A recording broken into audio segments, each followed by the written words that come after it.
On Monday morning, I walked back into Red Anki carrying the kind of badge no one ever expected to see on my chest. Lead Auditor, assigned by North Arch Freight Systems, the largest client this company had ever managed. I did not pause at the reception desk. I did not wait for anyone to acknowledge me. I just stepped forward, letting the thin plastic badge swing lightly against my jacket. The open office froze, a hush spreading through the rows of desks like someone had pulled the power. Several people looked up from their monitors, blinked twice, then stared harder, as if their eyes needed time to adjust to the fact that a woman they watched get humiliated 1 week earlier was now standing at the threshold with a title that outranked every person in the room. I said nothing at first. Silence speaks loudly when people remember what they said to you the last time you stood there. Gavin Rusk, the engineering manager who had mocked me in front of an entire product team, stood near the conference room doorway with a stack of printouts clutched in his hands. His expression stayed stuck between confusion and dread. His lips parted, as if he planned to greet me, but the words never came out. He recognized the emblem on my badge before anything else. His fingers tightened on the papers until the edges curled. "Morning, Gavin," I said, keeping my voice as even as I could. "Last week you told me that if I was really that good, I should go work somewhere else. So I did." He took one step back. Someone behind him whispered my name, like they were afraid to say it too loudly. I walked past him and set my laptop on the long conference table reserved for client audits. I could feel dozens of eyes on my back, waiting to hear what I would say next, wondering why North Arch would send me the woman their boss called replaceable to lead a review of this entire department. I opened my laptop, signed into the audit system, and finally lifted my head. Let me tell you how I got here. 1 week earlier, I sat in the cramped project room surrounded by half the product team. We were supposed to review the new integration roadmap, but Gavin Rusk had turned the meeting into a performance long before I opened my mouth. I had barely finished explaining why the request queue kept collapsing under load when he laughed sharp, clipped, meant for an audience. "Maribel, he said, waving his hand like he was shooing away a child. "You always make things dramatic. If you're so good at fixing everything, maybe go work somewhere else. Clearly, we don't need your constant commentary." A few people lowered their eyes. A couple of them snorted quietly. The kind of nervous laughter people use when they hope they will not be the next target. I felt the heat rise in my neck, but I kept my voice calm. "I'm giving you the reason the system keeps failing. Gavin, if we ignore it again, the next outage will be worse." He tilted his head as if he pitied me. "If you want to rewrite the whole company, Maribel, do it on your own time." Then he pointed directly at the door. "Get out!" No one moved. Even the HR rep sitting in the corner, taking attendance for reasons no one understood, stared at her tablet as if she suddenly lost the ability to hear. I closed my laptop without a word. Gavin smirked like he assumed I would beg for another chance or apologize for speaking up. Instead, I stood, slid my notebook into my bag, and walked out. The room behind me stayed silent long after the door clicked shut. I made it to the elevator before my phone buzzed. An email from HR. "Your departure from the meeting has been noted as a relief for workflow clarity. Please adjust your communication style if you intend to return." I read it twice, let the weight of it settle, and kept walking. The moment the elevator doors closed behind me, the truth hit hard. I had walked out with no plan, no backup, and rent due in a little over 2 weeks. The panic came in slow waves at first, then all at once when I reached the parking lot and sat in my car. I called my sister, Liana, hoping her voice would calm me. "You really left?" she asked. Not shocked, just worried. "I did," I said. "He told me to go, so I went." "You always hold everything together," she murmured. "Just make a plan before the fear eats you alive." "I'm trying." That was the most honest answer I had. When I got home, I opened my laptop and stared at the untouched tab labeled Professional Profile. I had not updated my LinkedIn in over 2 years. I began rewriting my headline, my skills, every project I had carried by myself while other people took the spotlight. With every line, my hands shook a little less. Just before midnight, a notification popped up from a job board I still had bookmarked. Redonky had posted an opening. Senior analyst, urgent hire, immediate start. I opened the listing. The responsibilities section looked like someone had taken my old duties, stretched them into double their size, and slapped a new title on top. My name was not on it, but my fingerprints were everywhere, every workflow, every technical note, every phrase I had written. I stared at the listing until the words blurred. They had not thought I was incompetent. They had thought I was replaceable. A message from Liana buzzed through. Try to sleep. Tomorrow will make more sense. I turned off the screen, leaned back, and breathed. I had stepped into free fall, and there was no taking it back now. 2 days after walking out of Redonky, I sat at my kitchen table scrolling through job postings that all asked for 5 years of experience and paid less than what I had earned as a junior. My chest tightened with every rejection email that landed in my inbox. I shut the laptop, rubbed my eyes, and told myself I would try again after dinner. My phone buzzed. A notification from LinkedIn. A message from North Arch Freight Systems. The massive logistics client RedOnky depended on for most of its revenue. The sender's name was Darren Holt, Director of Systems Integration. Hello, Maribel. I hope you are well. I'm reaching out because we have not forgotten the assistance you provided last spring during that API failure. Are you available for a short conversation? I read it twice, then a third time. My hands went cold. I typed back slowly.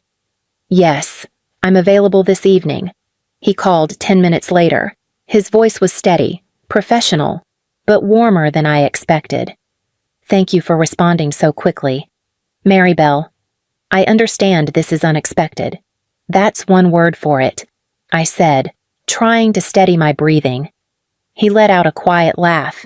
Last spring, during that integration collapse, Redonky told us the issue was on our side, but our internal logs showed something different. The fix appeared to come from your user account. You were never credited. I closed my eyes. I was the one who fixed it. No one wanted to touch the ticket. I suspected as much. He said, We kept the logs, including your commit notes.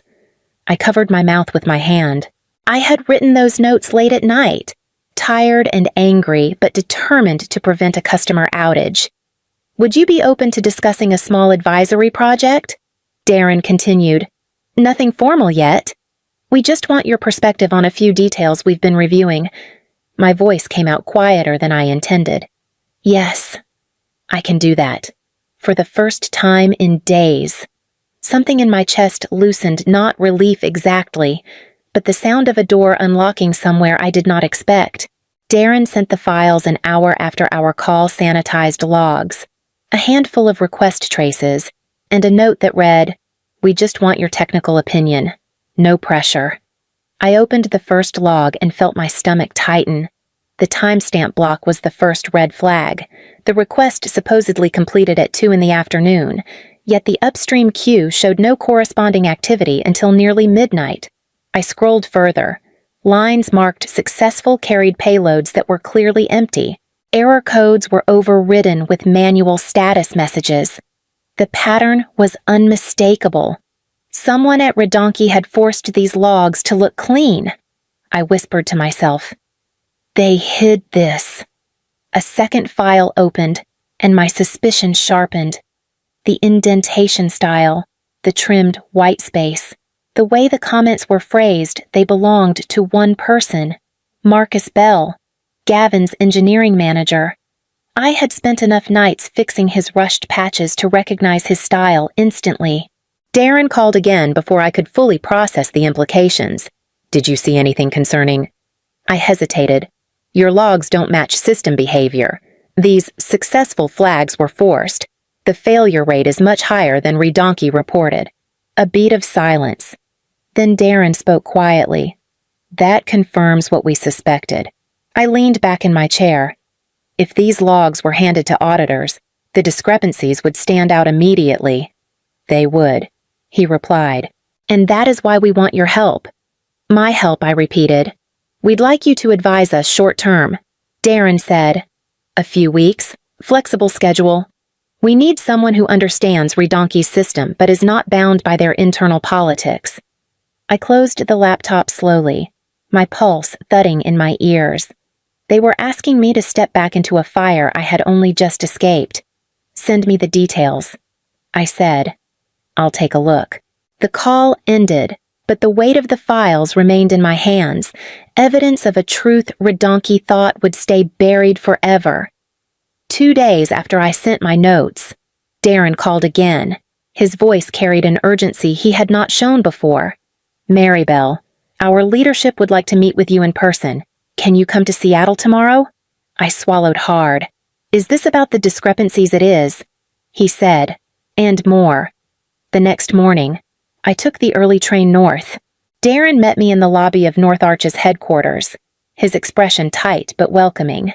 He led me through a quiet hallway and into a glass-walled conference room where 3 people waited: an operations director, a senior engineer, and a woman in a navy suit who introduced herself as Elaine Foster, legal counsel. Elaine gestured for me to sit. We reviewed your analysis, she said calmly. Your observations confirm that Redonki reported inaccurate system metrics for at least 3 quarters, the director added. This impacts our audit cycle and our financial risk evaluations. I felt my throat tighten. If the logs were altered intentionally, Elaine raised a hand. We cannot say that yet. But we have reason to believe Redonki knew their system state was worse than what they disclosed. Darren slid a folder toward me. Inside was a printed offer letter. Maribel, he said, we would like you to serve as lead external auditor for a full investigation into Redonki's integration pipelines. You know the system better than anyone else we can trust. I stared at the page. The salary was higher than anything I had ever imagined earning. Training budget, full access privileges, travel expenses, legal coverage, all carefully listed. The engineer leaned forward. We need someone who won't be intimidated or pressured. Someone who understands how they operate. I let out a slow breath. You're asking me to walk back into the company that pushed me out. We are, Elaine replied. Because you are the only one who can do this right. I closed the folder and nodded once. Then I'll do it. Not out of revenge, just a steady decision, anchored by everything I had survived. When I walked back into Redonki with the North Arch badge clipped to my jacket, the reaction was immediate. Executives moved faster than I had ever seen them move. Gavin tried to intercept me near the conference wing, but Darren, who had accompanied me for the first hour, stepped between us without even raising his voice. We'll use the large audit room, Darren said. Lead Auditor Knox needs space. Gavin's mouth twitched. Lead... What I met his eyes. Lead external auditor. Assigned by your biggest client. He looked like someone had pulled the floor out from beneath him before he could respond. HR Director Mia Levin appeared with a tight smile. Maribel. Welcome back, she said, pretending warmth. For your convenience, we've prepared a limited data package, only the most recent 2 months. Legal insists that older logs are unnecessary. Darren glanced at me. I opened my briefcase, pulled out the fully signed audit contract, and placed it on the table between us. That won't work, I said. North Arch granted me access to all 12 months of relevant data, complete logs, full ticket history, no exclusions. Mia's smile flickered. That may not align with our internal policies. I leaned forward slightly. Your internal policies don't override a client contract.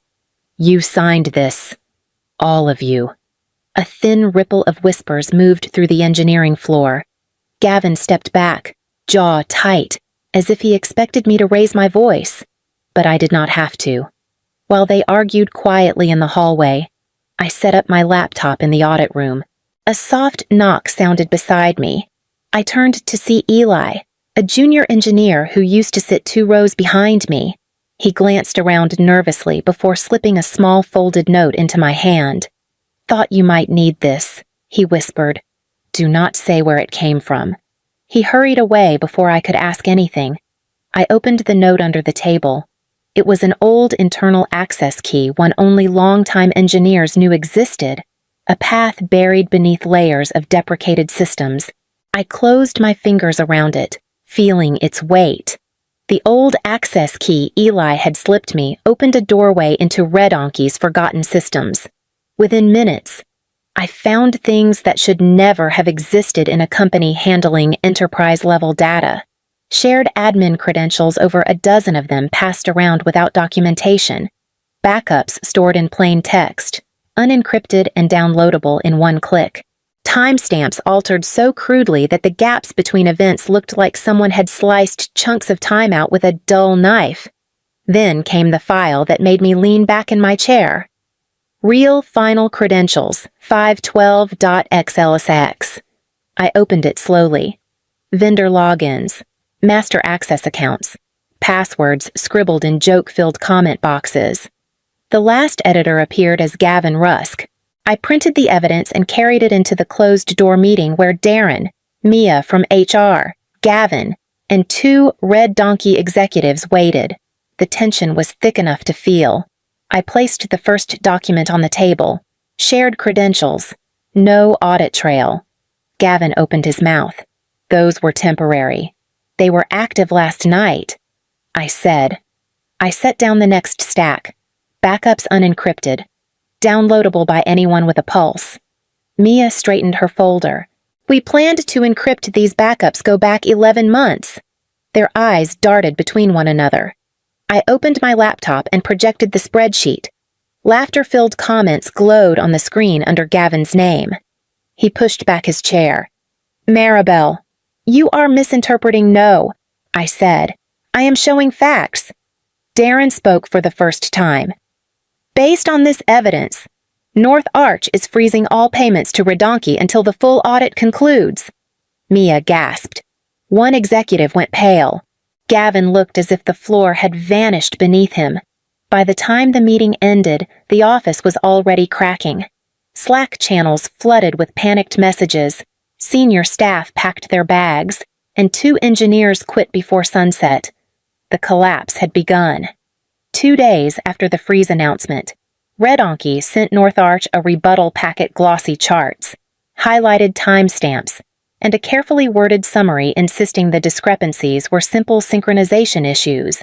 Darren asked me to join the review call the moment the files loaded on screen. I felt the heat rise in my chest. The logs had been corrected, but not skillfully. Timestamps were shifted by identical intervals, metadata chains broke in places no real system would break, and several comments had been scrubbed entirely. Darren looked at me. "Maribel." I opened my original logs on the shared screen. "These are the untouched versions you received last week." I clicked through line by line. "And these," I highlighted the new entries, "were edited manually. You can see the signature in the metadata." Gavin's voice cut in, shaky but loud. "That is not conclusive. Anyone could have I zoomed into a specific pattern of indentation. This style belongs to one engineer. Marcus Bell, your direct report." I switched to another screen. And these missing error reports, they were filed internally. HR closed them without escalation. Mia swallowed hard. Those decisions were made for efficiency. Elaine, the legal counsel from North Arch, spoke evenly. Efficiency is not a defense for concealing system instability. Gavin tried one last time. This is being taken out of context. If Maribel had not overreacted, I turned toward him. I did not alter your logs. I did not delete your tickets. I did not hide failures. My voice stayed steady. I simply stopped covering for you. Silence fell across the call. Finally, Darren folded his hands. North Arch will maintain the contract only if Redonky removes the responsible manager. Effective immediately. The executives conferred in whispers. Then one of them spoke. "Gavin, please step out of the meeting." He froze, then stood abruptly and disconnected. The final verdict arrived an hour later, termination for integrity violations. I closed my laptop slowly. It was not triumph, I felt just a quiet, grounded sense that a long, heavy chapter had finally ended. North Arch called me back to Seattle 2 days after Gavin's termination. Darren met me in a small conference room, this time with an ease in his shoulders I had not seen before. "We want you here permanently," he said. "Director of Transparency and Risk. Build the team you think this industry should have had years ago." Elaine passed me the offer letter. The salary, resources, and authority were real, not symbolic. I read the pages slowly, feeling something inside me settle for the first time in years.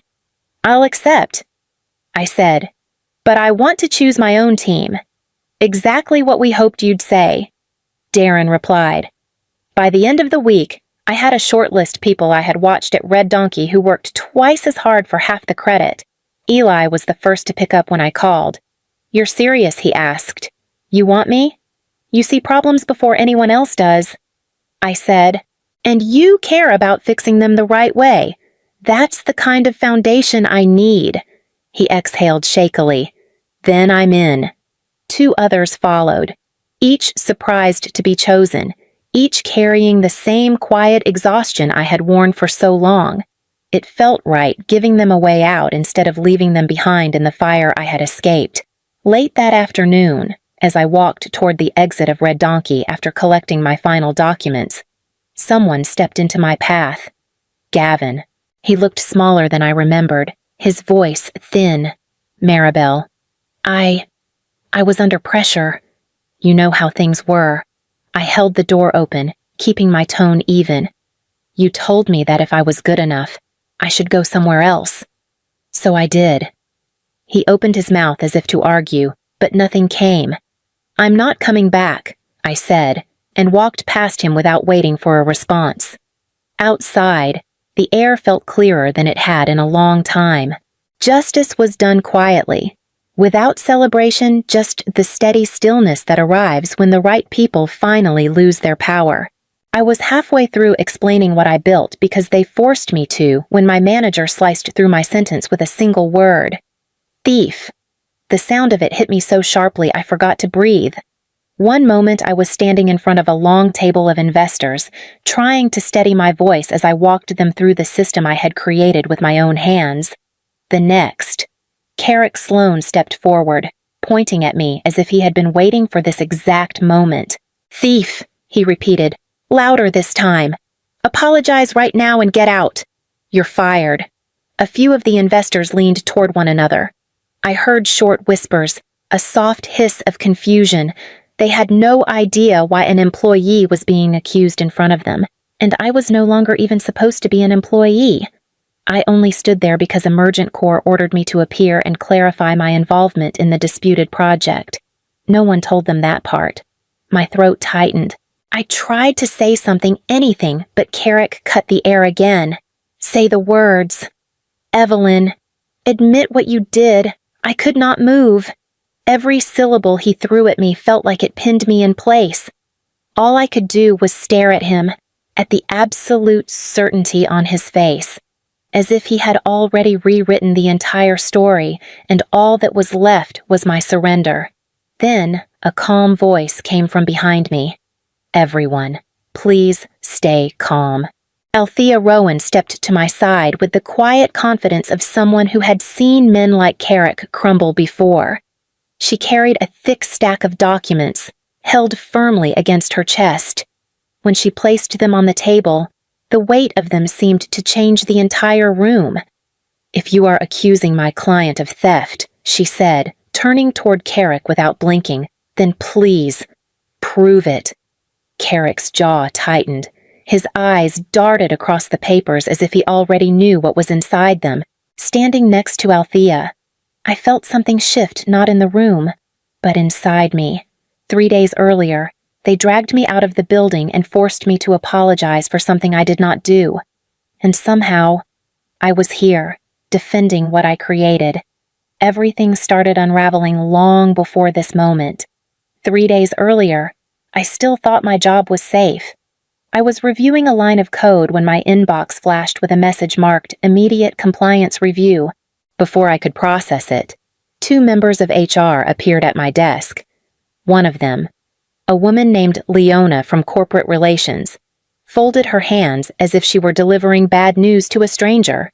"Evelyn, we need you in conference room 4, she said. "Now." I followed them into the room. No greeting, no explanation, just a folder already waiting at the center of the table.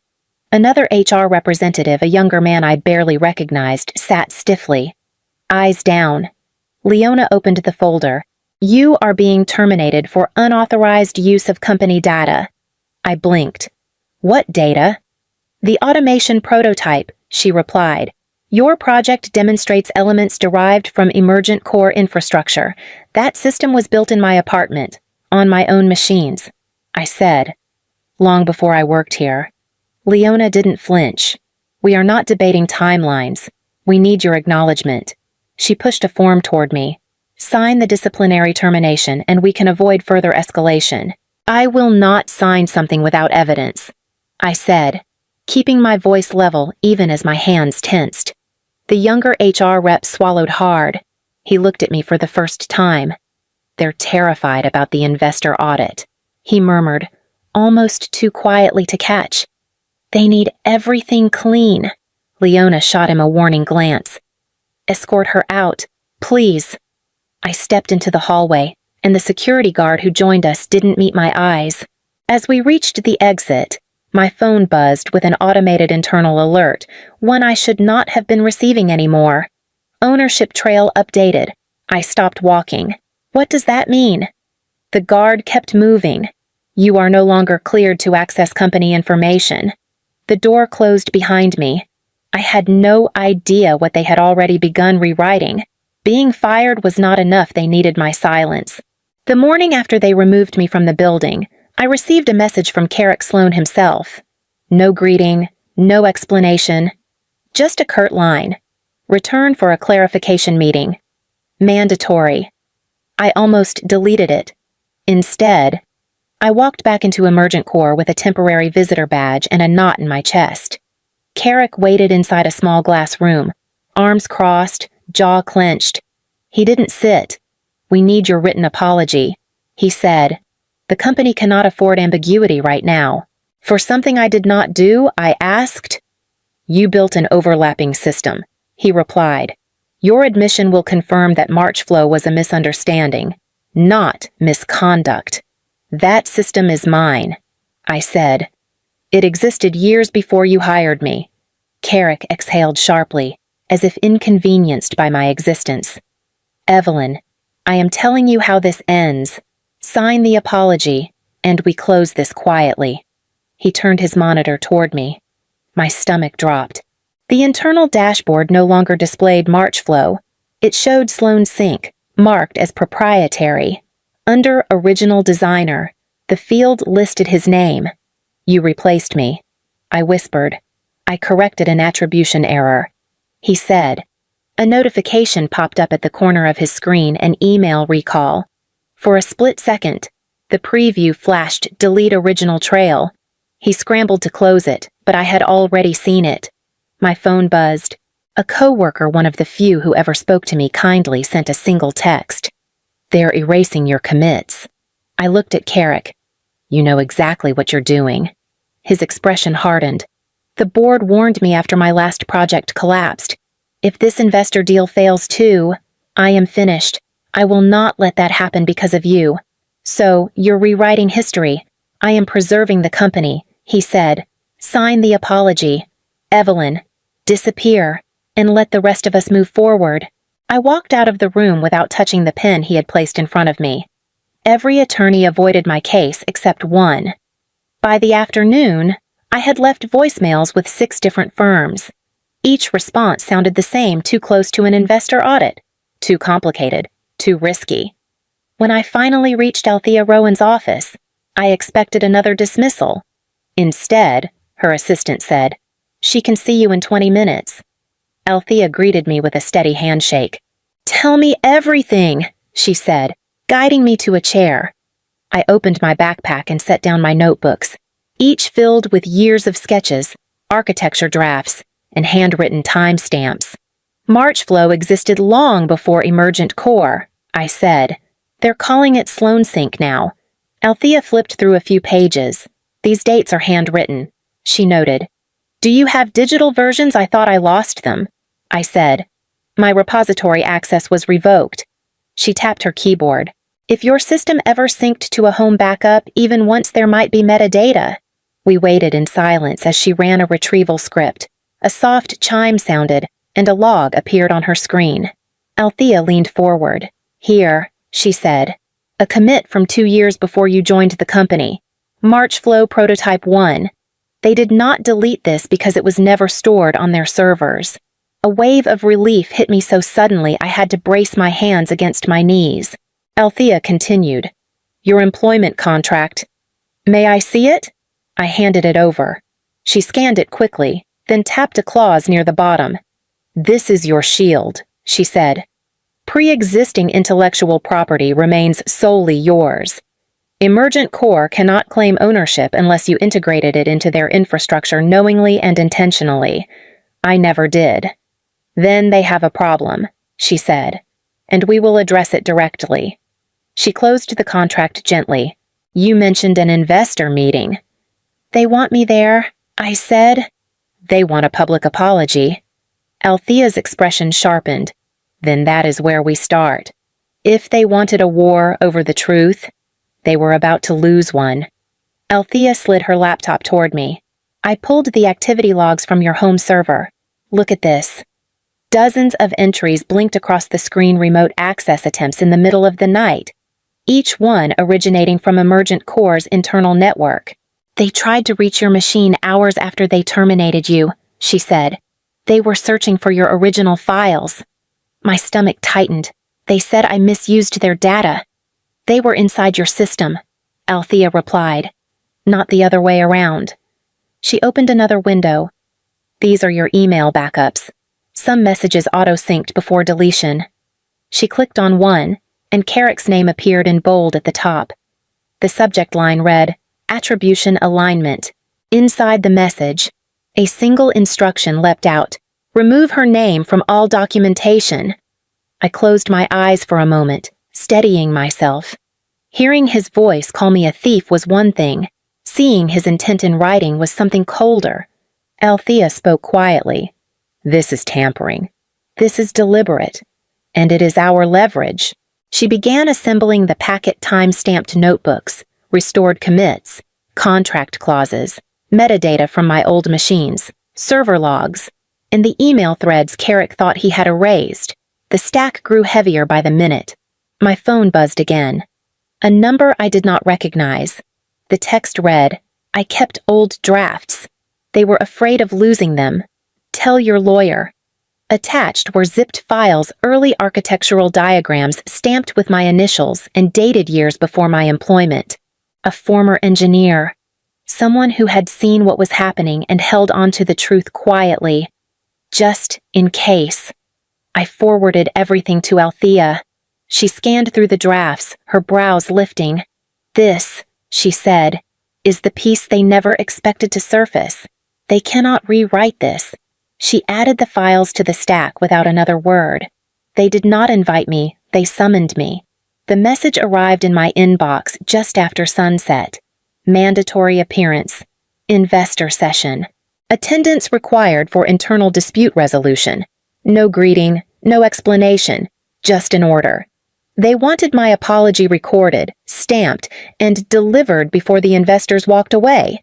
I read it twice before forwarding it to Althea. She called me almost immediately. They want you cornered, she said. A public admission gives them the chain of ownership they do not have. I cannot afford another stain on my record, I whispered. I have applications pending. Interviews. If they label me a thief, I will never work again. You will not say a single word they can weaponize, Althea replied. If they speak to you, I will respond. I wished I could tell her that fear was the only thing pressing on me, but it was not. My mother had started another round of treatment that week. I had promised I would handle it. Losing my job already felt like betraying that promise. While I sat at my kitchen table, my phone buzzed with a message from an unknown number. They drafted a press release blaming you for the delays. Do not let them corner you. No name, no context. Just a warning. I stared at it for a long time, feeling the weight of it settle into my spine.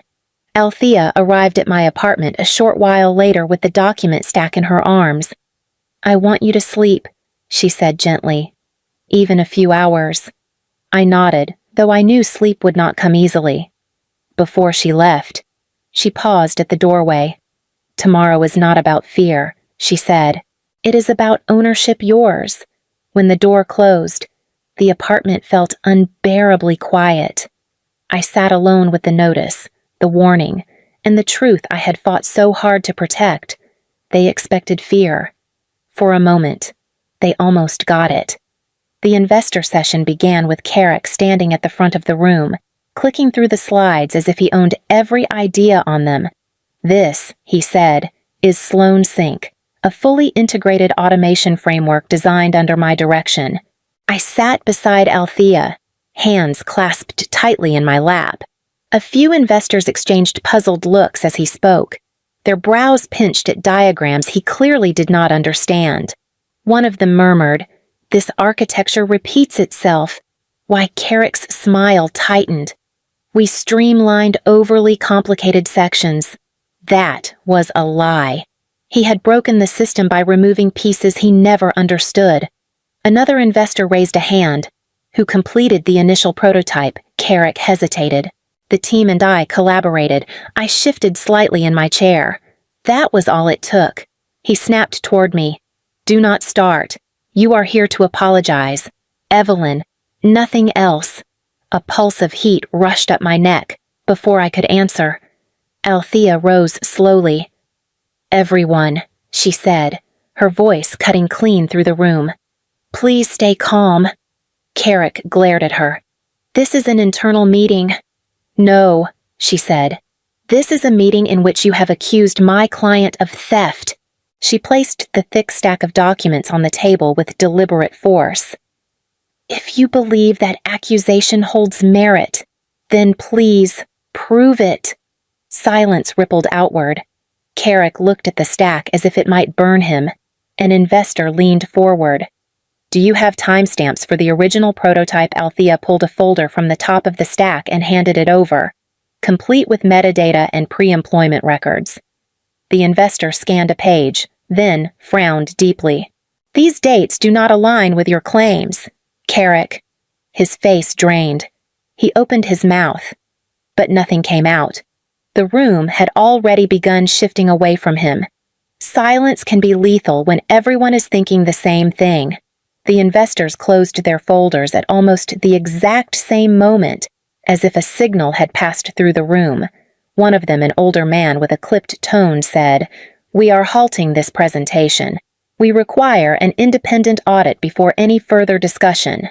Carrick's mouth fell open. There is no need for that. Sloan Sync is fully documented. Another investor shook her head.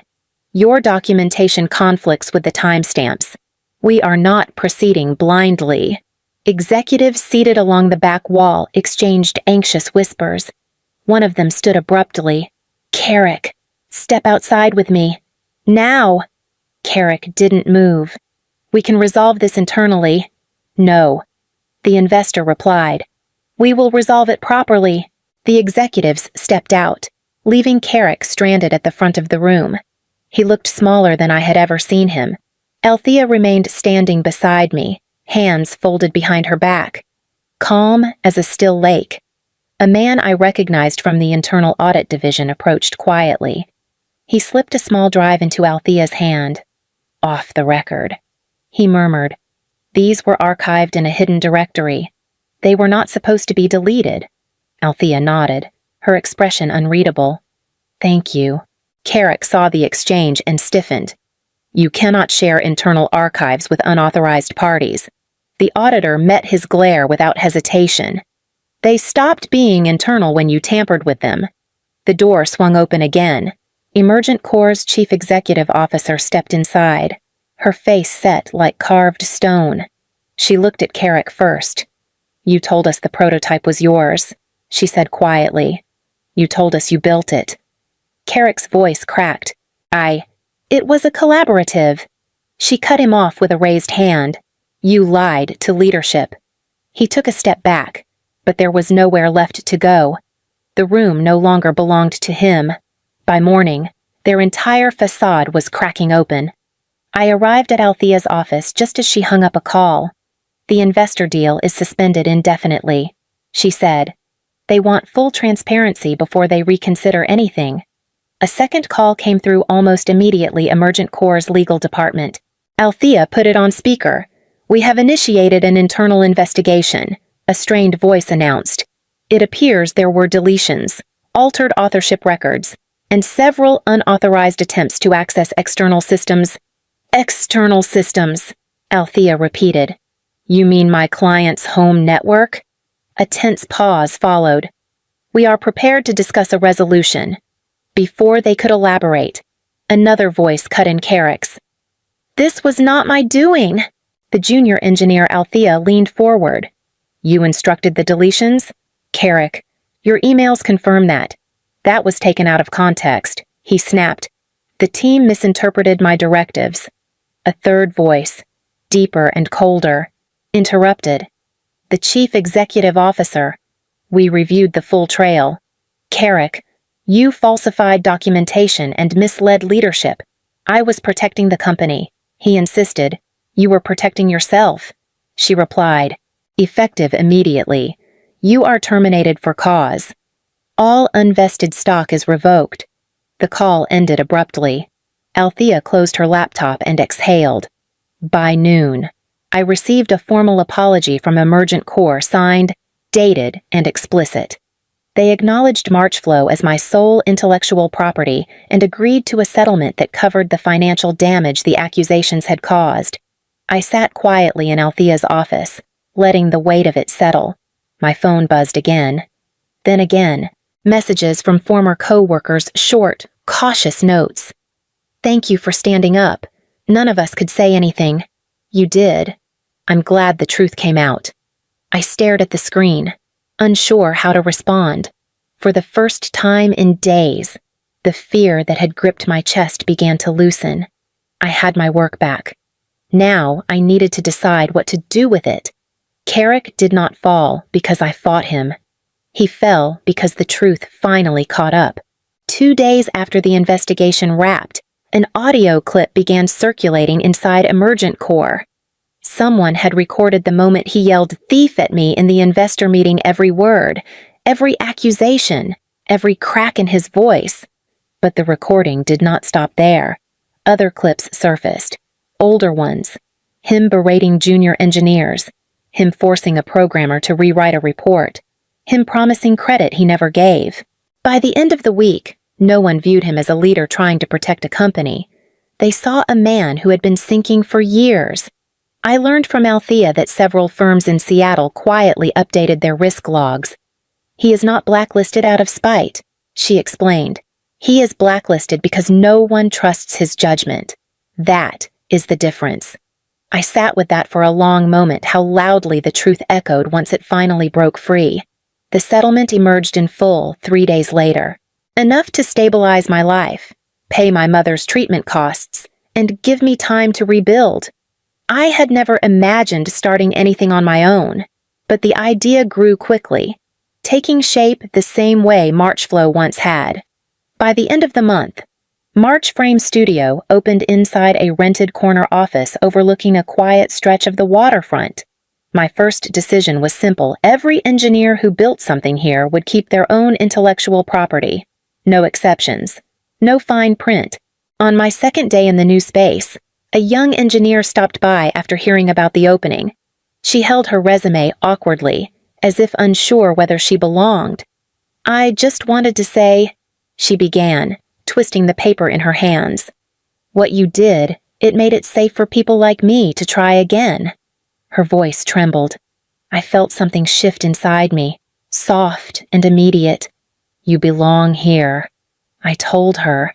That is the entire point. Later that evening, I sat alone in my new office and opened the final build of Marchflow. My name was stamped at the top of every document, every commit, every iteration. They erased my name from their servers. I wrote it somewhere they could never reach. When I pressed enter and launched Marchflow publicly for the first time, there was no applause, no spotlight, no audience. Just the quiet certainty that the future I had almost lost was mine again.